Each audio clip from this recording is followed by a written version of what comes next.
Tangis haru anak nelayan dari pulau terluar Sulsel saat lolos jadi polwan, cari dan peluk erat sang ayah. Tengah beredar video yang memperlihatkan momen haru seorang peserta wanita tes polwan yang lulus viral di media sosial. Video tersebut awalnya diunggah oleh akun Instagram @polisi_Indonesia. Kiki Wulandari, 19, satu dari ratusan calon siswa Bintara Polri, dinyatakan lulus pada sidang terbuka kelulusan penerimaan Bintara dan Tamtama Polri tahun anggaran 2024, Polda Sulawesi Selatan.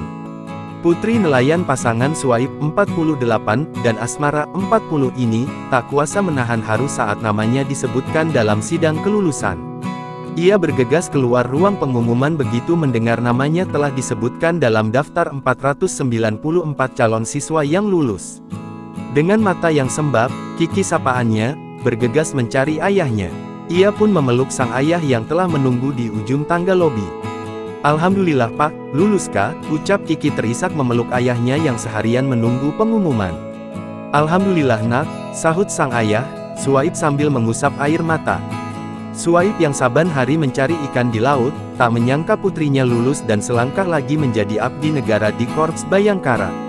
Sebab, menjadi seorang nelayan seperti dia, tidaklah berpenghasilan tetap. Kadang sehari dapat ikan, kadang juga nihil karena tergantung cuaca dan ombak. Kalau dapat, biasanya Rp100.000, kalau agak bagus rejeki kadang sampai Rp300.000, ujarnya, Rabu, tanggal 10 Juli tahun 2024 malam.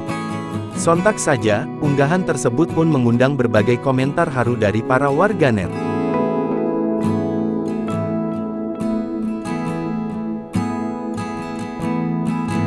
Download Tribun X sekarang, menghadirkan lokal menjadi Indonesia.